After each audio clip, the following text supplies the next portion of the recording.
and welcome to a brand new episode of the Woolly Thistle Shopcast. Every time I think, what the heck episode is this? And I always forget. I think we're on 217.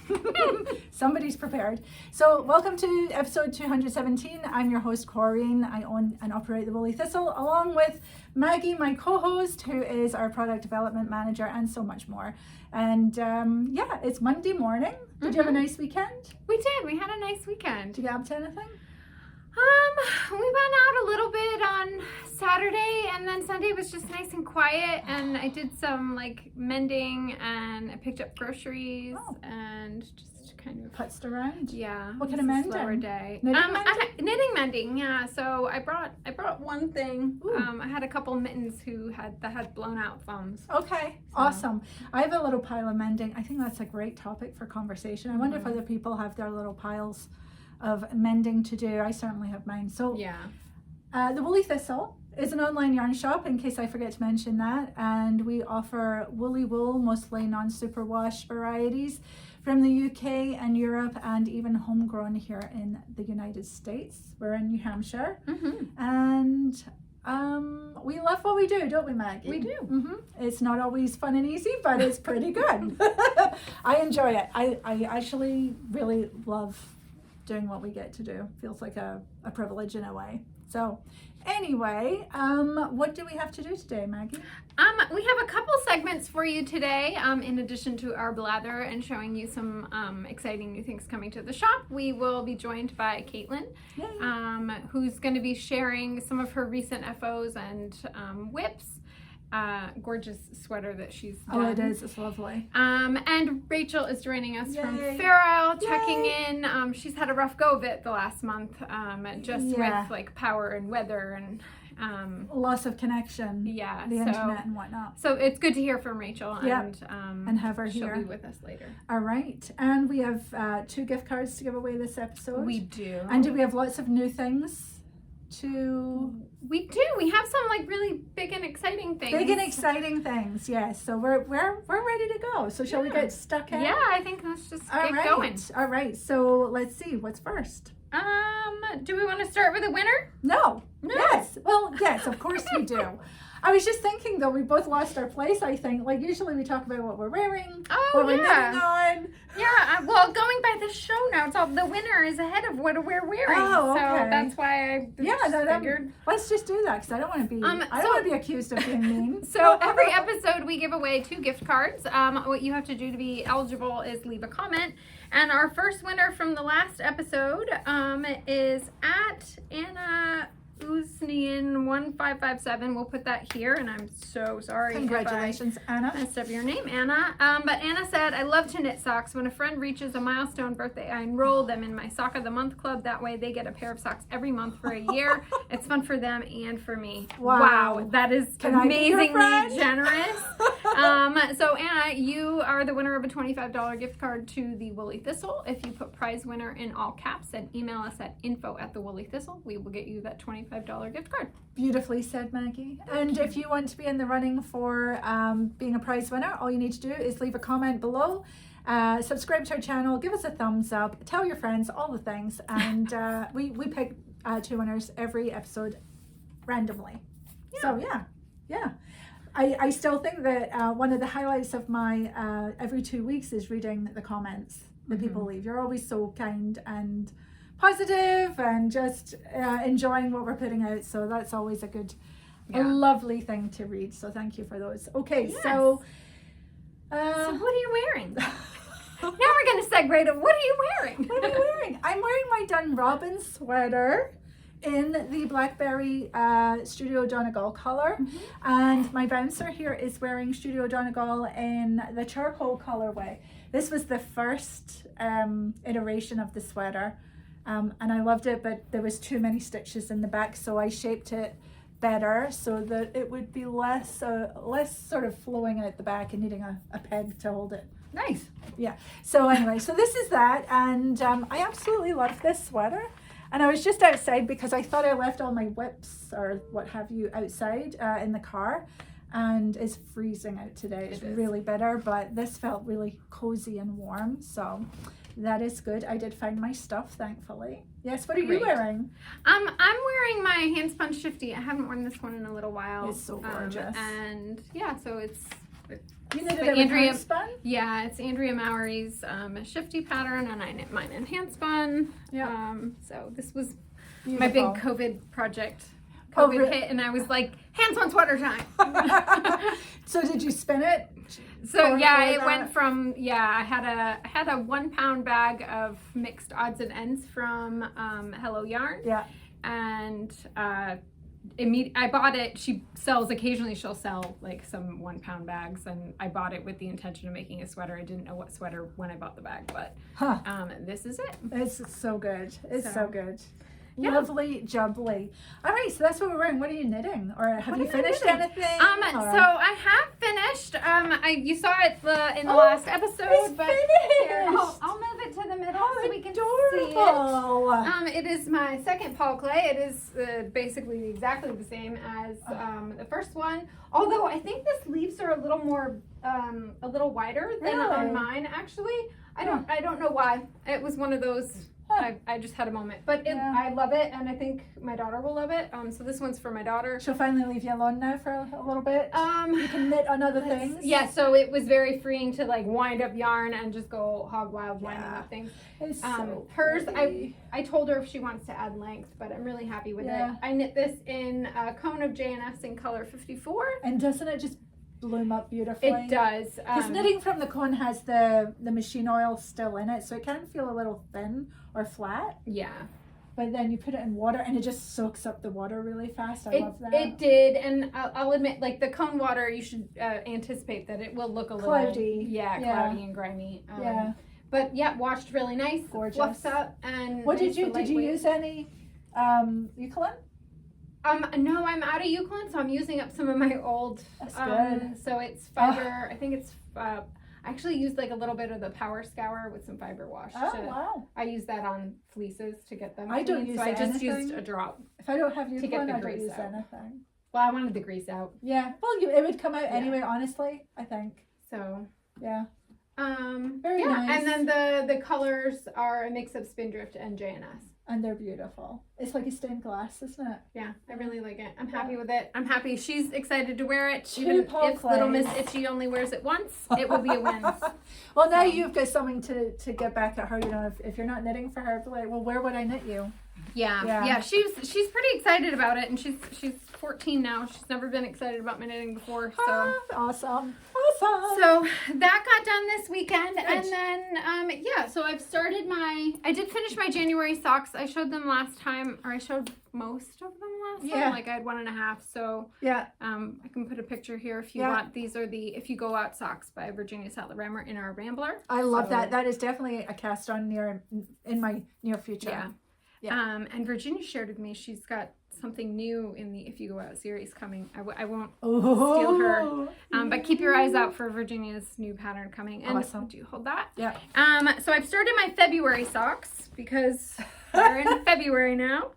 And I'm doing something a little different. I'm holding some WYS double. Yeah. And I'm doing some DK weight socks. Oh, what a good, so pretty. So these are going to be for a friend of ours who's been helping us renovate our bathroom. Oh, fun. I feel like that's probably net worthy.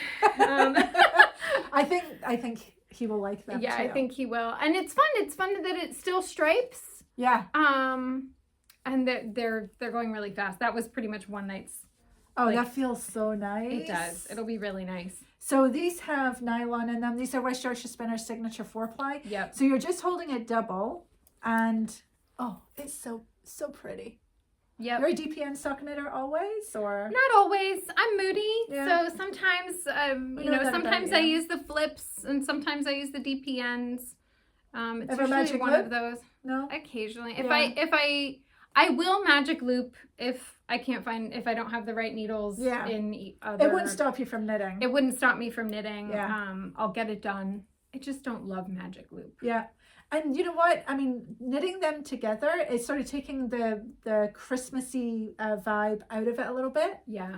and just making it soft and really nice. Yeah. And they'll be hardy. I was motivated more by the DK weight than by the, like, I didn't care if they were Christmassy.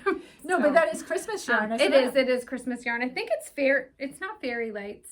I think, no, because those get sparkle in it. Yeah, it doesn't have sparkle in it. It's a few years old, and I don't remember which one it is. If we can figure it out, we'll put it here on the screen. Yeah. And then just with their, I want to say milk bottle. Yeah, that's milk bottle. And I think, you know, West Yorkshire Spinners, which we have quite a bit of in terms of signature 4-ply yarn, and we have their Jacob, right? Which is a lovely, just breed specific yarn. Yeah. But I think that has nylon in it. It is super washed, so it's the perfect gift sock knitting. It's going to wear like iron. I can attest to that, and also it's nice and soft for that. And you can throw it in the washing machine. Not the dryer, but the washing machine. Yeah, I have a number of WIS socks that I've knit for myself, and I really like them. Me too. Yeah, I love them. That's why they're still here, I think. They're a little less expensive yarn too. Yeah. And they're just, you're going to be able to wear those socks for years and years and years. Yes, so hopefully he will be able to wear them for years and years and years. Yes, so I think he's going to love them. If he doesn't want them, just make them smaller and I'll have them. There you go. I figured this year I'm just going to be knitting socks and knitting socks. So while I was in my stash, because I was tossing my stash this weekend, so that is the remainder of some sock yarn. So I knit a pair. I only have one with me. I knit a pair of handspun socks a couple years ago. So that's handspun. It's handspun, and by all accounts, it shouldn't hold up. It is a merino. It is a 3-ply. It is a 3-ply, a tightly spun 3-ply, but they have worn really, really well. It is just now after much wear that, like, the toe's starting to go out on one of them. Heel's actually beautiful. Okay. So I've had that in the stash after I finished knitting the pair of socks, and it occurred to me this weekend, I weighed this one sock, and then compared that to, like, so theoretically, if I have, you know, double the weight of this, which I think, I don't remember what it was because I did it on Saturday, but then I weighed the ball and I have enough to make another pair of socks. Another whole pair of these. I think I will probably, just to not cut it really short, I'll probably do a shorter leg so that I don't have to worry too much about running out of yarn, but I should have enough by weight to knit another pair. So if I get his February socks done really fast, I'll probably just knit those and have those running in the background. Well, I love that. I love that this is, I thought this was a Zauber ball. No, it was handspun. Yeah. I got on a handspun sock kick a couple years ago, and that is the remainder of that. We should have you be like, is it Rapunzel? Who is it that spins straw into gold? Oh. Yeah. Who was it? They're shouting at us. I know. Anyway, you know who we mean. That's what we should do with you, but we're not going to. You want to imprison me and make me spin? Maybe we should It's funny. Maybe we should just stock some Zauberball or something, though. Maybe. Is it superwash? I don't know. We should look into that. I have one Zauberball that's in my stash that's sock yarn. Yeah. That's in the bag to be knit this year. So we'll investigate. I have a greeny pink pair of Zauberball, and they've worn like iron. Mm-hmm. But maybe we should stock that because they do feel nice and woolly. Although I think there's probably nylon in them. I think there are an 80-20 nylon. I'm okay with that. I'm okay with that for socks. You know, I mean, I want my socks to last. I am okay with that for socks. Although I've been really impressed with some of the 100% wool socks that I had. The construction of it. And yeah, like some of them wear really well. Yeah. So yeah, we can explore all avenues. The other thing I did this weekend, I pulled out these mittens. These were easy. Feel how soft these are. These were like my favorite mittens a few years ago. And I saw them in the little bin. And what happened was the thumbs pretty much wore out. Like the thumb, this is apparently my Achilles heel with mittens, and it wears through. Yeah. So I literally like ripped I went to put these on. I fixed those a couple years ago. This yarn is too thick. Uh-huh. I like this one a lot more, so I think, and I actually used some leftover Rama Fivel that I had in my stash. Oh, perfect. What yarn is the main body? Do you remember? This was like a farm yarn that I got at a fiber festival. I don't remember the exact, I think it was a Corriedale. I was really pleased with it. This was like the first all wool mitten that I knit for myself, and I was stunned. Yeah, so that's the other place that they're wearing, is right here. So I think I might try and reinforce that with like some embroidery or something. Yeah, yeah. Although this morning I discovered that if I just sort of flip, because you can, the pattern I used for these are Susan B. Anderson's Waiting for Winter Mittens. So if I flip it, then the worn spot sort of on the top of my finger. Yeah, and that must be your right hand if you're right-handed. It is, and that's usually my left. Yeah. And did you marl this, or was it marled? No, the yarn was marled. Okay. But I've always been really impressed with how warm they are. They're lovely and soft. They're really beautiful. They're kind of buttery soft, yeah. But they are 100% wool. Gorgeous. So you're gonna fix... so I'm still debating how I'm gonna reinforce this. Yeah. I could duplicate stitch it. Yeah, that's just what I was wondering. I don't like duplicate stitch. I don't know why. You don't like doing it? Yeah, I don't like doing it. Okay. I don't like doing it. The look of it's fine. Yeah. But I was thinking if I do some kind of like pretty embroidery. Do you have any of this? You don't have any I don't have any of this left, which is why I did the contrast thumbs. But don't we have some marled yarns that you could maybe double up and, no? No. Okay. Not at this time. I mean, I could marl the yarn myself, yes. You could do that, yeah. I could. But I actually really like the contrast. I do too. And I like the idea of using like the embroidery on Knits book. Yes. And just putting some flowers or something there and making it. Oh, yeah. Like, you wouldn't realize, I don't think that it's mending. I'd be okay with it. Yeah. I think that's a nice way to get more life out of the mittens. But I think the chubby thumb is gonna have to go. Swollen thumb. Yeah. Especially this one works so much better. So that was my weekend. I had a lot of fun doing that. And then I've wound a couple different hand spun yarns, but they're not yet in progress. Okay. I have to do a gauge swatch. Wow. And I came to a full stop last night at 9 o'clock where I'm like, oh, gauge swatch. So. Oh, we're so good. I'll get there, but not at 9 p.m. I do. Okay. One. So you saw this one last time. Yeah. This one is now fully finished. I think it still had the last needles in. And I really like this hat. It doesn't have a name yet. Maybe people could help us name it. But it's a colorwork motif that as much as a flower. But yeah, so this is it in blues and Jamieson. Both of them are Jamieson and Smith. The next one I knit up is going to be in Jamieson Spindrift, I think. Or I think Caitlin is knitting one in Spindrift. But it fits really well. These are my colors. It's lovely. Isn't it pretty? I know. I love that you knit, because blues, you don't mind blues, but they're not your favorite. I like blue, but less so in my knitting, I guess. But what do you think? I love it. I loved knitting it. I didn't catch any floats. There's a couple of rows that have long floats, and I'm like, I'm not going to worry about that because it's a hat. Right. And so yeah, as long as you feel confident that your tension is even. And I'm very good about that. I'm always stretching things out, and I don't have too much of a problem with that. So what do we think, people? What should we call this? I don't know, but it's my new love. I'm going to knit another one because they're just fun to knit and they fit well. I think they fit different heads well. And so yes, I mean, there is a flower motif that is not original in itself, but I did try and mix it up and make it look the flower that I wanted. And then you've got this sort of diamond thing happening here. And then you've got, let's see, in the orange, you can see there's sort of a key, crossed keys kind of thing. I made that up, and so you can see it here in the light blue. And you can see you see it really well in the dark there. Yeah, there you go. Yeah. So I started this on the way home from Brooklyn on my trip. Back on our model. Yes, and it's nice and warm and it fits well. My glasses are too long, so they're kind of poking it, but that's my glasses, not the hat. Yeah, so when will we be releasing this as a pattern? Or are we going to do kits, Maggie? I'm sure that we'll do kits. We don't have a release date yet on the pattern, but it'll be fairly soon. It's getting closer to being Just ready. got to finalize the pattern. And, yeah. But yeah, I'm really happy with this. It was this motif I had knitted a massive swatch with. I think I might have shown it at some point. I actually think it'd be really nice in a garment, which was the intention, but it's in my bedroom and I was looking at it and I'm like, you know what, I think I could just make a hat. And I love how the decreases work.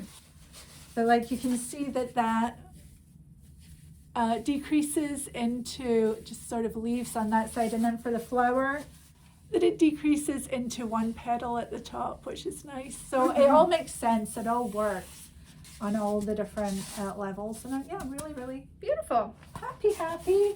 Yeah, so stay tuned. If you have a potential name for us, drop Let it us in the know. comments. Leave it in the comments. I have in one of our old bags here, pouches.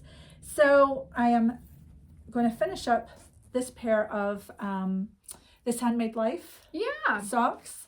I had knitted this one some time ago in John Arbon Exmoor sock yarn. It's been through a lot, this skein. But I love this. This is so soft. It is so soft. Feel that?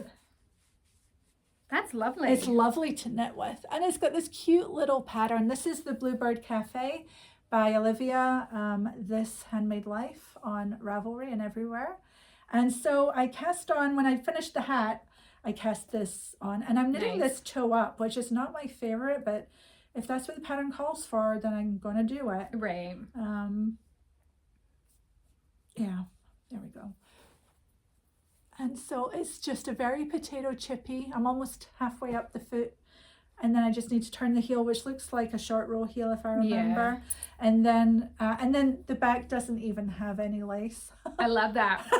I love that. It's cheating. No, it's great. But it's perfect. Yeah, so I'm excited to get these done because then I want to Who's gonna look at the back of your leg anyway? I know.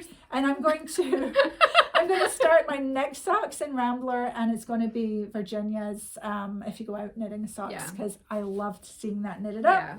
And yeah, we're getting into socks a little bit. I'm being more loosey-goosey, and then I don't have to start and finish a pair in a month. Yeah. If I finish a pair that's been languishing, that's good too. It's all good. Yeah, I'm using it as motivation. So our Facebook group is Attentively Knitting. There's a bunch of us who are knitting or attempting to knit a pair of socks a month.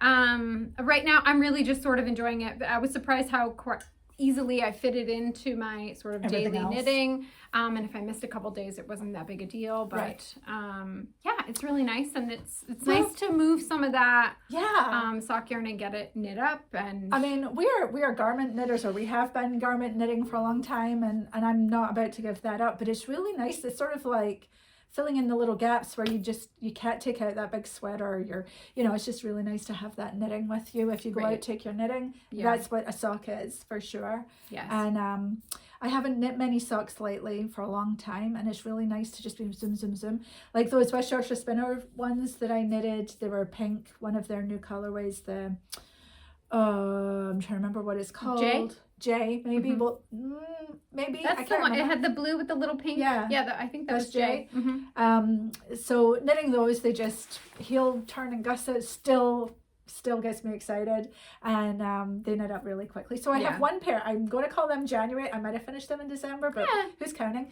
And then this will be my February pair, and maybe I'll actually get started the other one because those are going really fast. Yeah, it's so fun. I think too, like, don't get too hung up on the, like if you finish it, the first or second of the next month, just keep going. Yeah, it's just like, it's lovely. It's not about rules. It's just about whatever motivates you. So if a pair a month is too daunting, do a sock a month. Or, exactly. That's sort of what I'm telling myself. I don't need to start and end and have a whole pair. Right. It shouldn't be stressful. It's knitting. It's knitting, and it's keeping your hands going, which I have been missing. Without realizing it, I think I haven't been knitting as much because I knit on bigger things. Yeah. And that feels like more of a sit down. I'm going to have a, Yeah.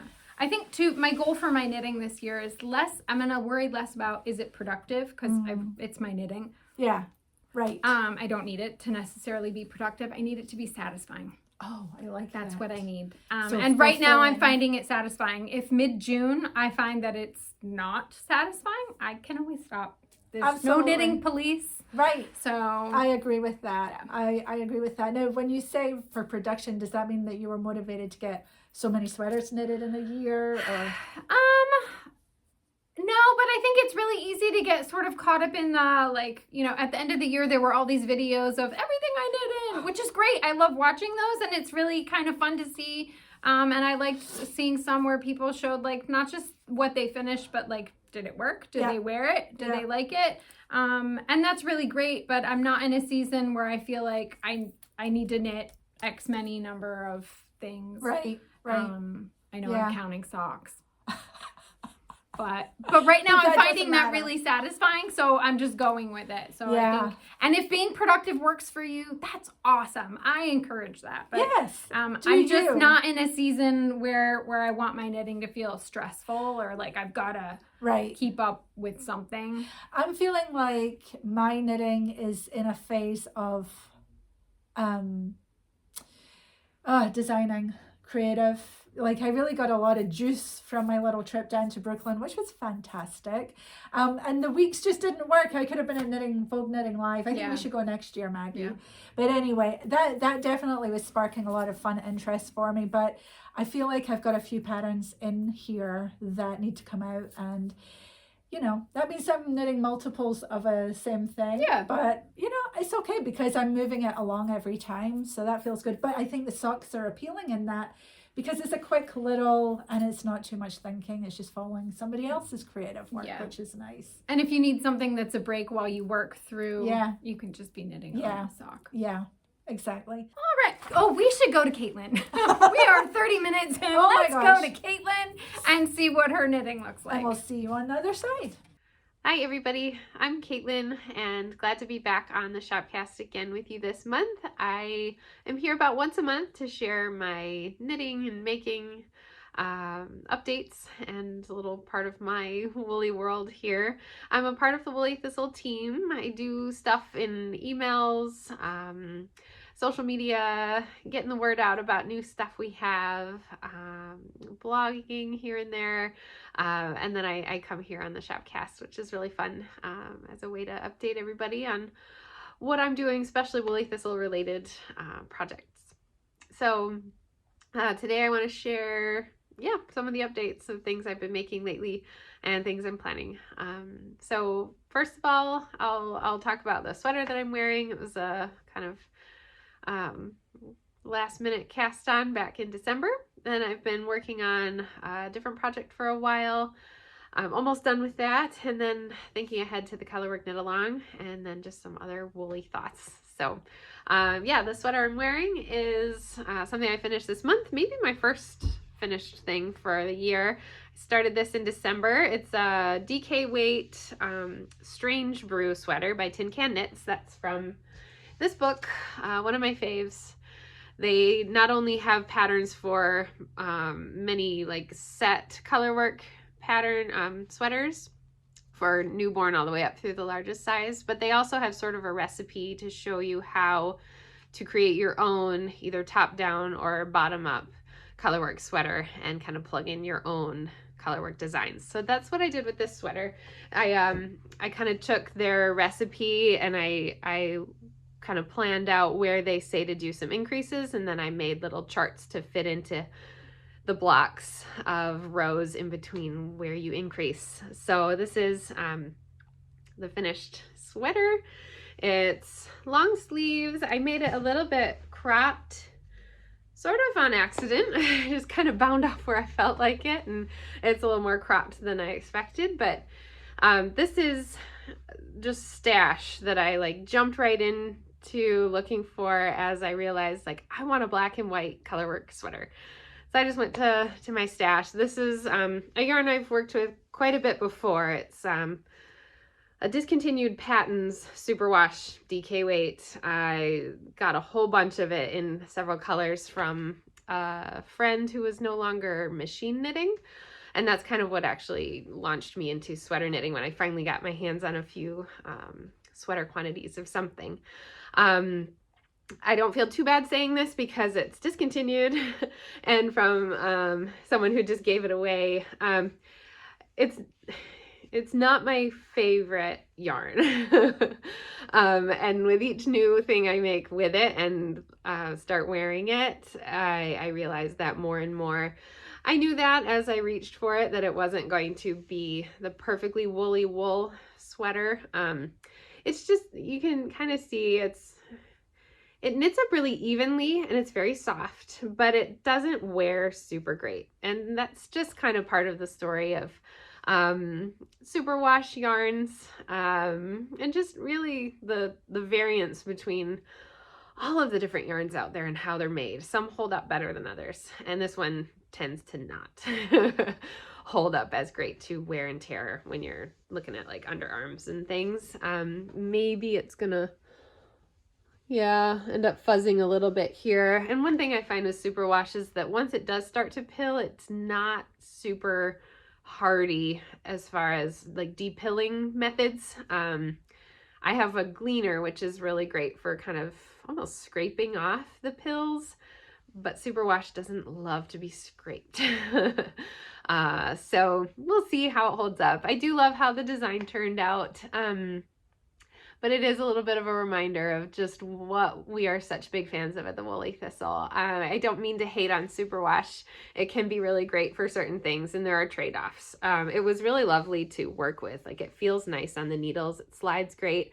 The stitches are really even. They just, they look nice. But yeah, as far as hold up and upkeep, it's gonna wear out sooner than some of my other woolly wools. But yeah, the Strange Brew.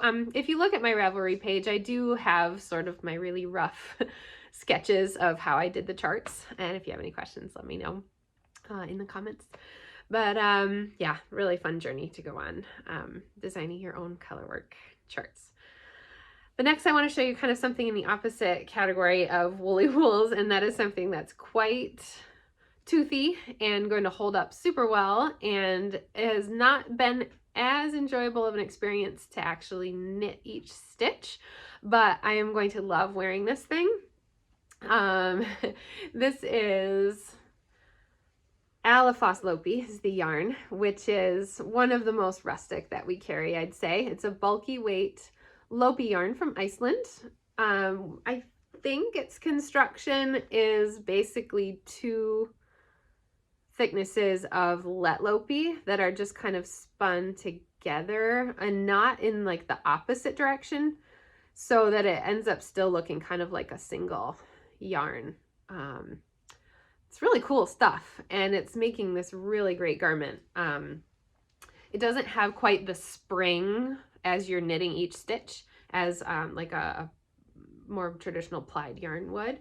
So it's been a little bit more tiresome on my hands, but I am really loving what it's making here. This is the Maya cardigan by Mayu KP. It's from her contrast book. I have the book here, I'll hold up in a minute. I'm just about done with the first of the sleeves, and then it'll be done after I pick out some buttons.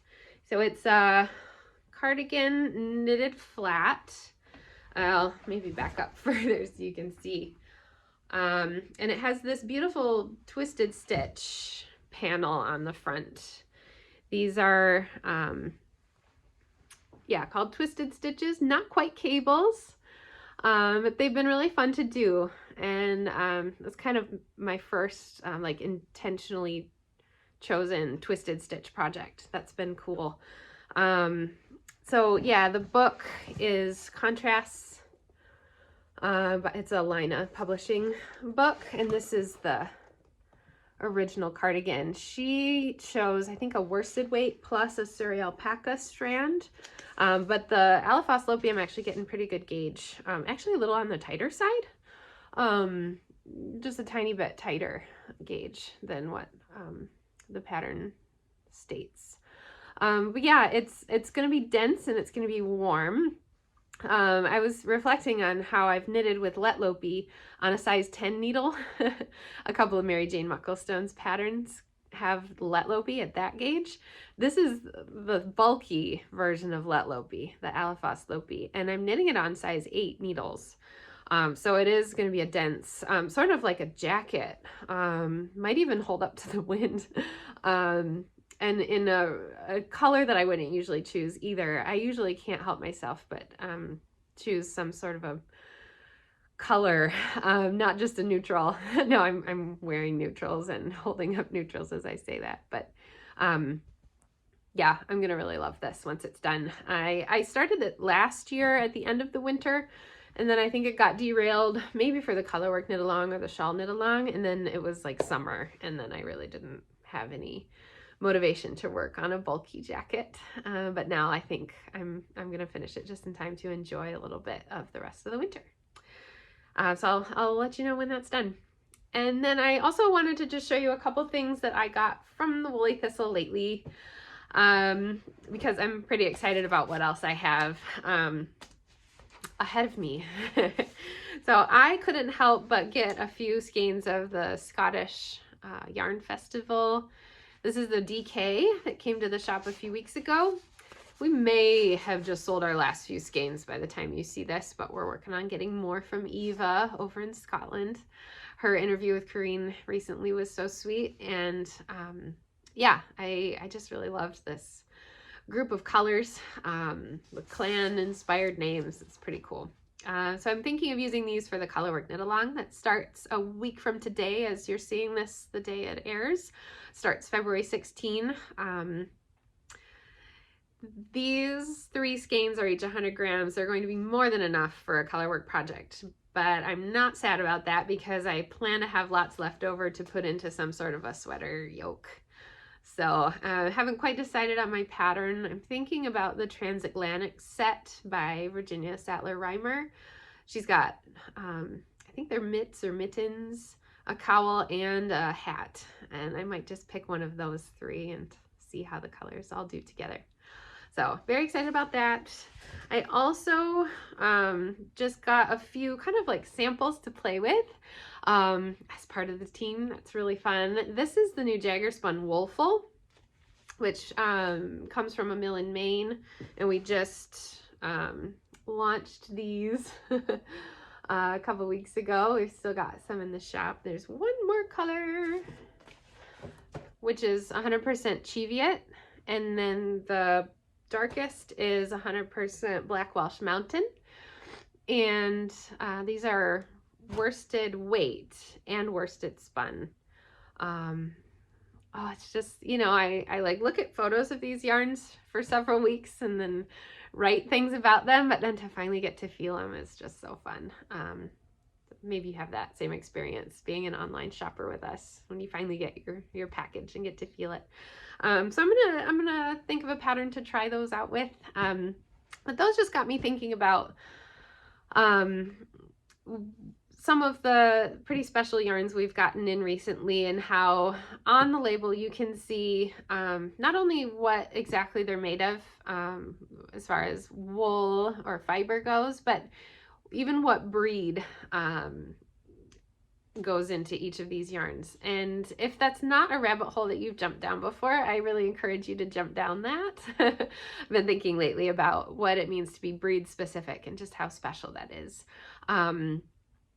It makes me think of the difference between going to the grocery store and buying a tomato and using the tomato just like you would any tomato versus going to like the farmer's market and seeing this farmer who's grown all these tomatoes by hand and knows not only like aroma versus a beefsteak, but like the green zebras and the black crims, and how each tomato, when it's grown lovingly and intentionally, like has such a different taste that you wouldn't know.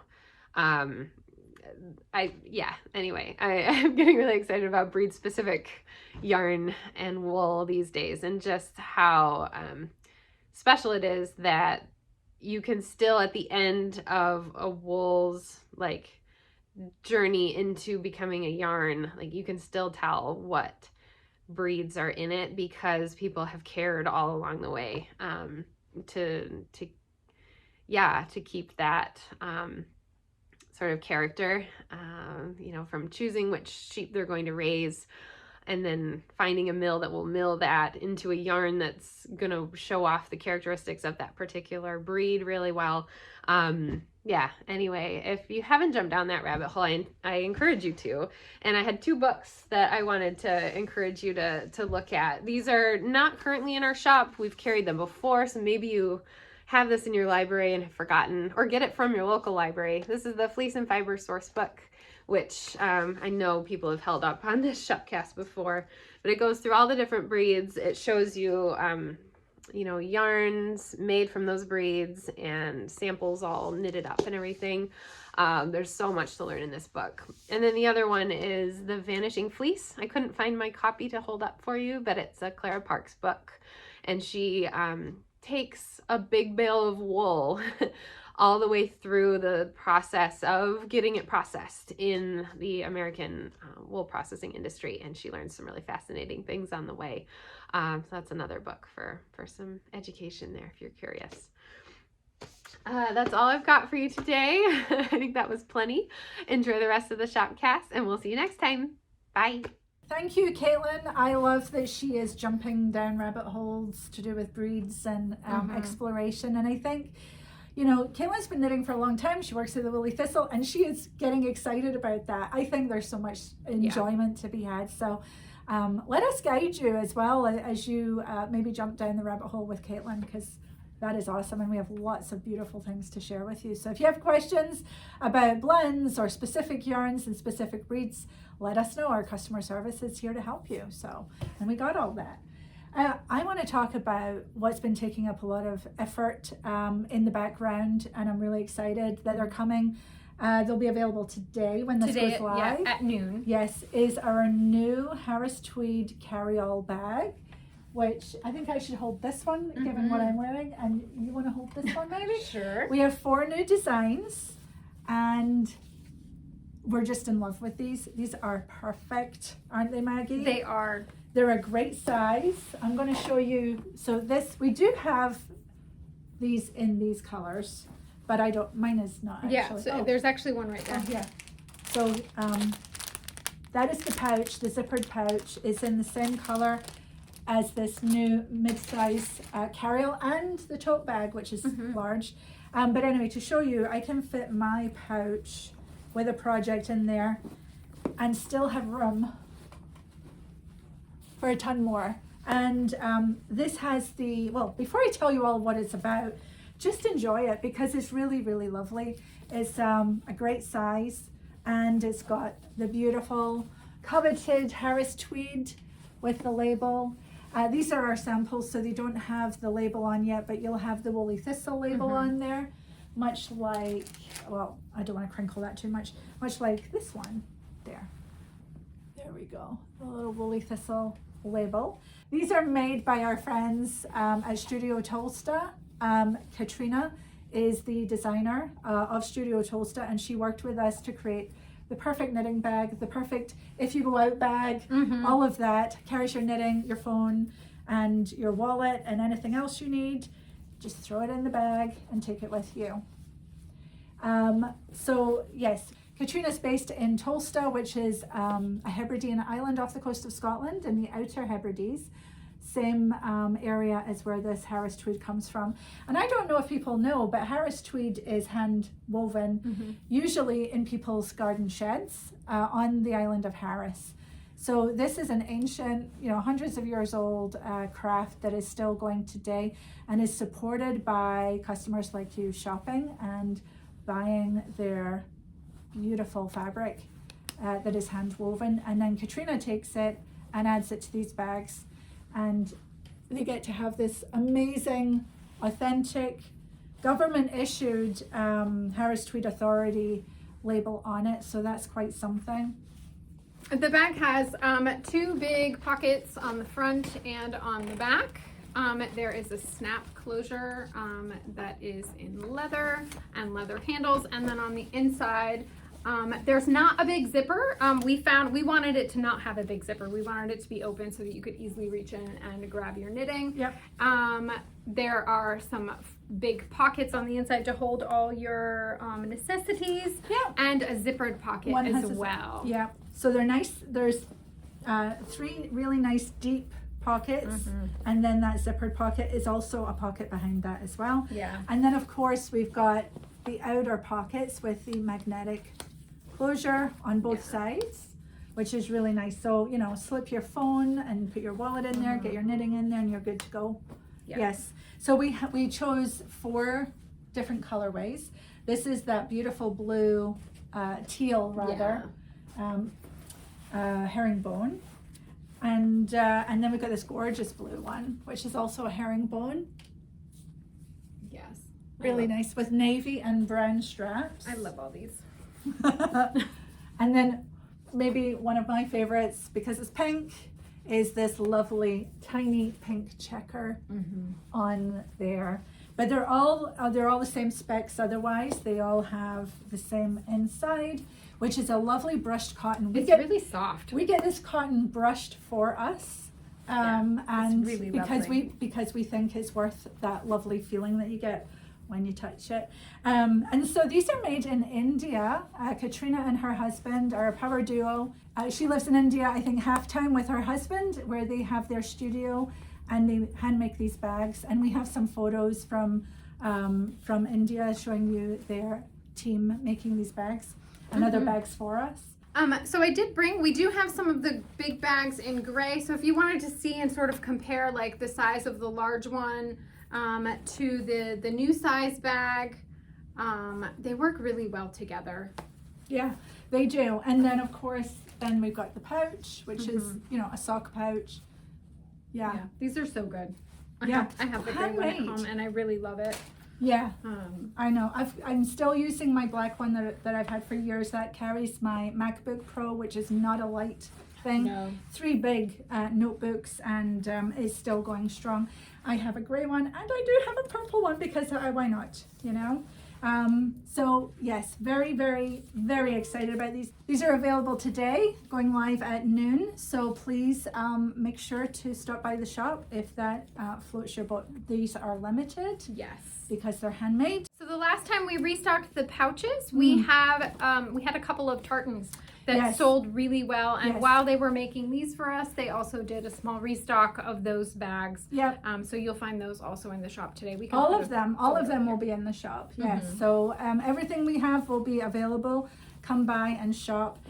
We have kept the theme going with the Woolly Thistle colorway, so you can get this in a tote, although I don't think they're in stock right now. The large tote is not in stock right now. We only have the gray in stock right now in the large tote. So, but if you're thinking ahead and you like this, these are the Woolly Thistle colorways, and we also have a few in the purple sock bag as well. And we have quite a few different colorways available in the pouch. Yeah. So all of it is available now. Please go show us your love for these. We've worked really hard on designing these to be the perfect knitter who goes out and does things and runs around and needs something to carry all her stuff in. We're thrilled. We're thrilled. And just, to know that they're handmade, that you're supporting small businesses. It's just not just our small business. Not just our small business, not at all. I mean, and that is amazing. So thank you for your support as you continue on supporting the Woolly Thistle and all the crafters and designers and authors and independent mills and sheep farmers. Your dollar goes very, very far, and we appreciate that. You'll also find in the shop today a really beautiful new yarn. We showed this last time. It is Jagger Spun's Woolful line, and they have a Black Welsh Mountain and Dorset line of yarn that they've just released. They come in 100-gram skeins. It is a worsted weight. Worsted weight, and we're noticing that lots of you are wanting to knit with worsted weight, and I think the vendors that we stock are responding with some worsted weight, which is really exciting. Yeah, and I know Caitlin talked about these a little bit too. We sent her some samples. We did. Yes, and these are English heritage breed yarns, so they have brought them in over from England and spun them here in Maine. And we've got the Black Welsh Mountain, which we're big fans of here at the Woolly Thistle, that dark brown, and then Dorset, which is this lovely creamy color. And then by mixing these in varying degrees, you're getting 3 shades of gray, which is a nice warm tone gray, which I love. So you can buy them in the shop now, either by the skein or in 5-packs, or we have a kit for this. Susan Mills, who works at Jagger, designed this gorgeous cowl. It is the Walker's Ridge cowl. Very soft. It is really, and warm really feeling. Lovely. Yes. Yeah. So she sent us the sample so that we could show it to you. And it is really gorgeous. Yes. Is this pattern available on Ravelry now? It is. So the pattern, you would get the pattern on Ravelry, and we have a yarn set available in the shop. It just feels really, really nice. It's lovely. I think this would easily be next to Skin Soft for most of us. If you're good with Shetland wool, I don't think you'd have a problem with this at all. Well, we all know that I'm a rhinoceros and not a lot scratches me, but this is a particularly soft feeling. Oh my gosh. Yeah, thanks for putting it on. Yes. It looks so good. Thank you, Susan, for sending it. I'll be sure Do to you feel send it back. cozy? Oh my gosh, I love it. It's so really, sweet. really cozy. Yeah, it's a lovely design. And it's a lovely gradient, and it's lovely wool. Yes, and you could wear it either single or double, but I'm a double gal. Me too. It looks good. It looks really good. I love it. Yeah. So so we have that, Maggie. So these are available now. The other thing that I'm actually really excited about is Tuku Sock. So Tuku Sock is in the shop now. Tuku Sock is in the shop now. This is one we've been waiting for to come back. They've changed some of their production, and we are so excited to see Tuku Sock back in the shop. Yes. They are now available in 100-gram skeins, so one skein will get you a pair of socks. And then some. And then some. We've started with 6 colors Barbie. available from them. Well, now, have they started with 6 colors? They started with 6 colors, and then I think at Vogue Knitting Live they rolled out some more. Right. So we have the original 6 here. Yeah. Barbie pink. I love the Barbie pink. I think too, if you're interested in knitting colorwork socks, like I think these would be really fun to chocolate and pink. Yeah. There's really like all the good color combos. Yeah. I just think they all look really nice together. I really like this orange too. It's a burnt orange mood kind of a burnt on. orange. Yes. I like this. I thought this would be good colorwork, kind of soft, but high contrast. Right. So this is a cream color. It's dyed. It doesn't look natural color. No. I None think of these are all dyed. Yeah. But they have, this is a sport weight yarn. So it's pretty much the same as what they had before and how it's made. It's a nylon wool blend. It's an sport 80-20. weight. Although they have added, I noticed they talk about it being a biodegradable polyamide. Oh, polyamide, yeah. And I put the details, if you look on our product page, the definition for how they define this, it'll break down within 5 years. Wow. So that's really great. It means that there won't be plastic in the... Right. Right. So that is nice. That is a change, and that is good. And that they have it in 100-gram skeins now. So which is great, because that's what you only need to sort of kick this up once and not twice with 2 smaller skeins. Yeah, and if you're looking for pattern inspiration, I know there's also pattern recommendations on the page. Yeah. I love these. These are really Yes. So maybe my socks after the socks that I'm knitting after the ones I'm to finish might be this. I know. If there's any left. Yes. But we'll get more. We will definitely get more. It's gorgeous. These are so good. Check it out. I love these. Maggie, what else do we have? We have one more winner. Yes, and then should we go and then finish off yes, with Rachel? Okay. Yes. All right. Sounds so good. Monday. It's feeling it. So our second winner for today is at user MC9PV3NJ4Z, Colleen Hagan. Hey, Colleen. And Colleen says, so much yarn, yet so little time. Sigh. I so very much appreciate your yarn descriptions that go into texture, stitch definition, and even smell. Shopping online is challenging for yarn, but you and Maggie bridge the gap. Yeah. We're happy to do that. We are. We're happy to sniff all the yarn. Yes. So Colleen, if you can email us at info@thewoollythistle, put prize winner in all caps, and we will get you your gift card. Yes, and if you would like to be in the running, you know what to do. Leave us a comment, give us a thumbs up, and be sure to subscribe to our channel. Tell your friends so that we get more views and more people enjoying the love of woolly wool. All right, so with that said, congratulations, Colleen. And I think we're going to go to Rachel now and hear what she's up to on Feral, her trials and tribulations, but she's back with us. Yes. And I think all that's left to say, Maggie, is if you go out, take your knitting. Bye. Hi Woolly Thistlers, it's Rachel from Barkland Croft here in Fair Isle. I hope you're all keeping well. It's very nice to be back with you, and I must apologise that you didn't get a video in the last couple of Shopcast episodes. Unfortunately, for those of us on the Vodafone network, the network went down on 4th of January. So we've been without mobile phone and internet access pretty much ever since then. It's now the 31st of January, so nearly a month without internet, which as you can imagine is very frustrating when you're trying to run a business, download photos, upload videos, the rest of it. It's still not fixed, but I can get on the internet at the hall and sort of piggyback on the primary school Wi-Fi, which is very slow, but I'm hoping that at least it will allow me to upload this video for you all. So what's been happening here in Fair Isle and on the craft? Well, it's not been a great year so far. So much for new year, new start. The past 6 weeks have not been great, I'll be honest with you. Mercifully, the sheep are all fine, the cats, dogs, hens are all fine, I'm okay, but just lots of damage from weather, things like that. It's kind of typical Fair Isle winter on one hand, but on the other hand it just feels like it really has been one thing after another after another. You'll see most of this in the video, but let's see, all the windows blew out in the garage, most of the windows blew out in the greenhouse, that was in the gales in December. What else? I had problems with the gas pipe freezing that connects to my cooker, so my only source of kind of cooking, heating water for drinking. That went down when we had all the snow and ice. The boiler broke, so I was without heating or hot water in the house for just over 3 weeks, hence the sheep shear hairdo. What else? I've said about the internet and mobile phone.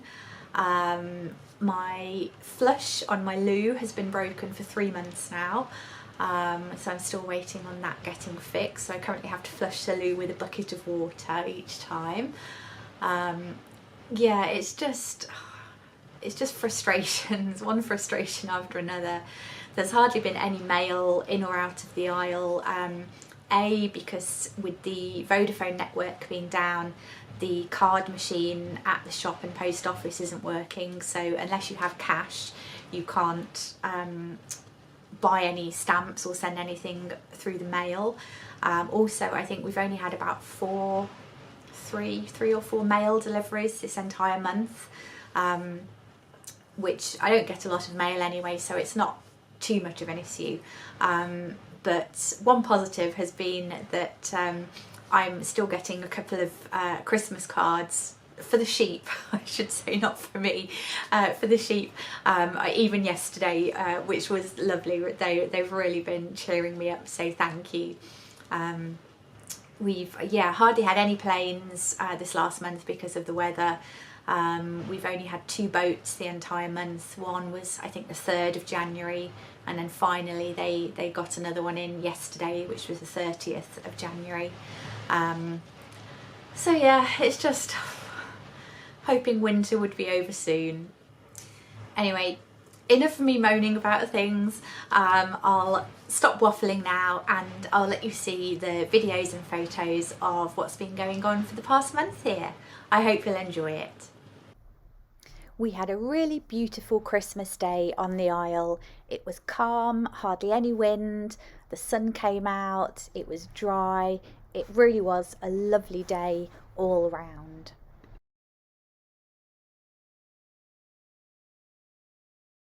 That evening we had clear skies and there was this big halo around the moon.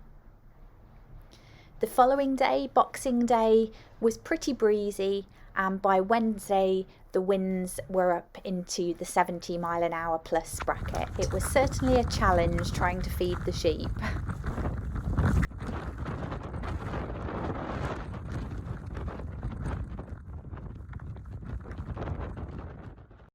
By Wednesday afternoon the winds had peaked, and as you can see here, quite a lot of damage on the greenhouse. Ironically, this is the first time the windows have ever opened in there. There's another view from the inside. As you can see, just complete devastation really on the window front there. I don't use it so much as a greenhouse, but it's always made a really handy shelter for the sheep. Unfortunately, when the winds are like this, there's just nothing you can do. They're too strong to try and make repairs or do anything. You just have to sit it out. It did make me smile though. 89 mile an hour winds, and there's Mary. Nothing's going to stop her from having her food.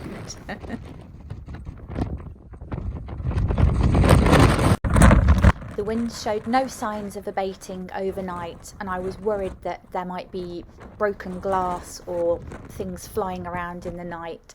So I wanted to make sure that the garden sheep, that's the really old girls and this year's lambs, were safe indoors. So tracked them all down, got them in and shut them in for the night, so at least I knew they were safe.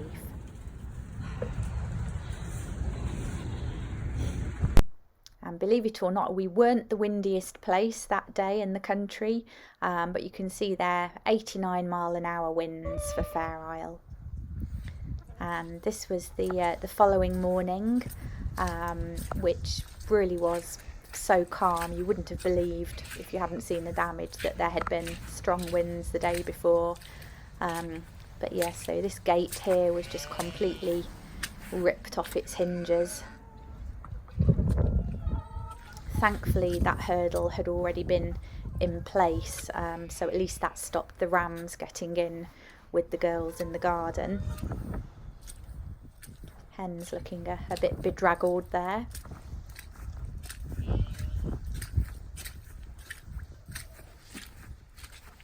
The hen house, or the old hen house roof there, that flew about 10 metres across in the winds.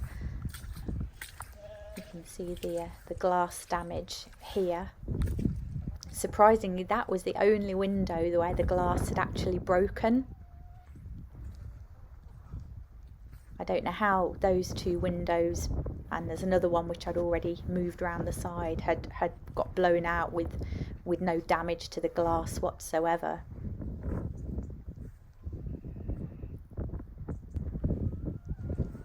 But as you can see, the other windows and the frames are all loose in there.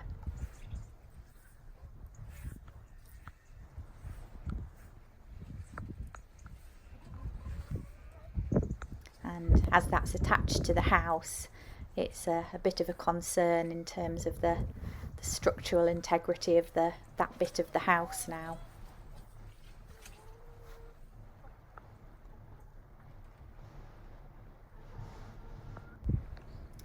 The garage, well, the end window had completely blown out. Even the window frame had gone. The one window that was still complete completely blew out and smashed everywhere. So that was a lot of glass to pick up and make sure I'd got all the shards of glass out of the mud. So as you can see, the wind just roared through. It was coming from the east, which is from that direction, and everything in the garage there just got blown across. The wheelbarrow had been there overnight, and you can see just how much rain must have come in for the barrow to fill up like that. The major thing was that this is where I store all of my fleeces to go for spinning, and with the rain, they're all absolutely soaked. There's nowhere else I can, watertight, that I can put them out to dry them. So yeah, yet another thing to try and have to deal with. Scampy's not too happy either. Out in the fields, the feeding troughs here that are screwed into the wood, they've just been completely blown off. The wood screws in the wood completely ripped out that hold it to the posts. And after quite a few hours, here are my repairs. So I used a pallet stuffed with scrap bits of fleece, which I kind of braced against the hole where the window was. Then put some old bits of board, the old cloakroom peg rack to hold it all in.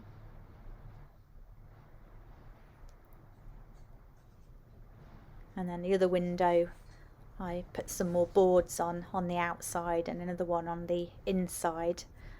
So hopefully now that meant that the garage was watertight, and I could try and start drying out the fleeces. So there we go from the outside.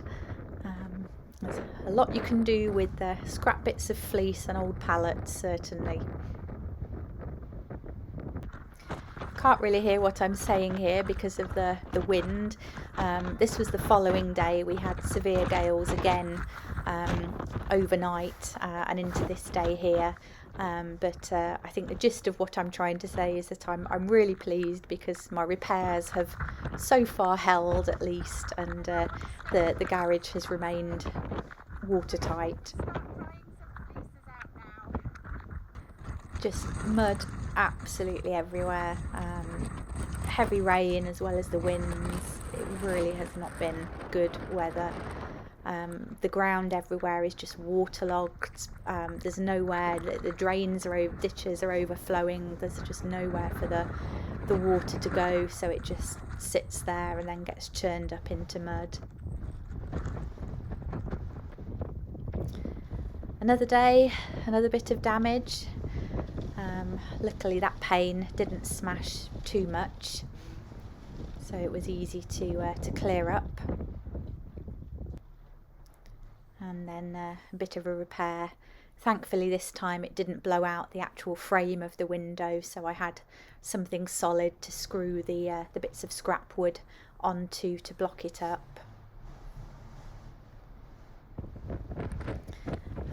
Then another day, the vent for my boiler blew off. Those metal collars just completely sheared off in the winds, which meant that the vent pipe which attaches to that there just got, well, it was actually halfway across.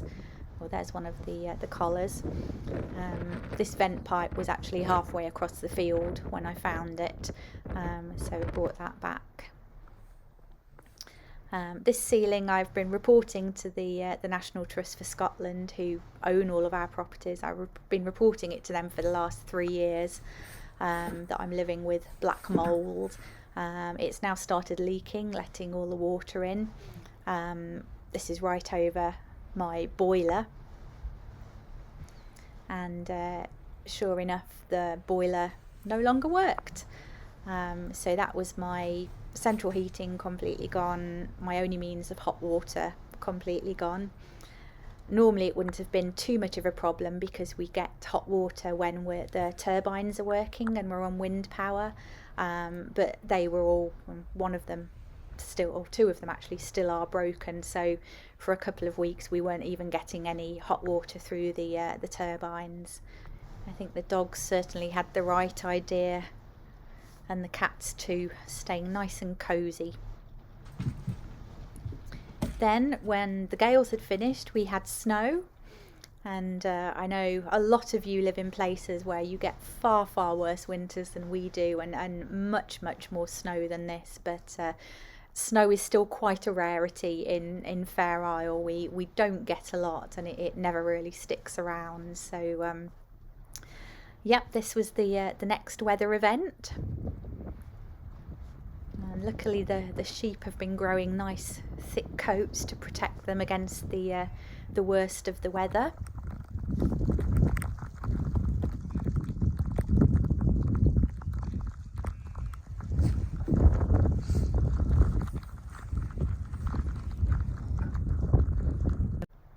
It always amazes me just how quickly the weather can turn from sunny one second to white out the next, and then back again.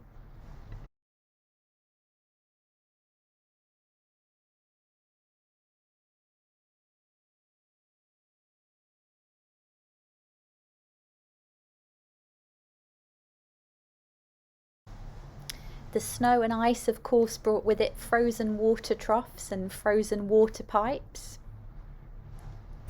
We went back to Gales, and one evening in particular the wind was really bad, and I had quite a lot of blackbirds in the sheltering in the byre, and also this turnstone, which is very unusual as this is a bird you normally find down at the beach. One day Fuzzy Felt decided to take himself off to my next door neighbours for an adventure, so luckily he's quite biddable and walked home quite happily as well.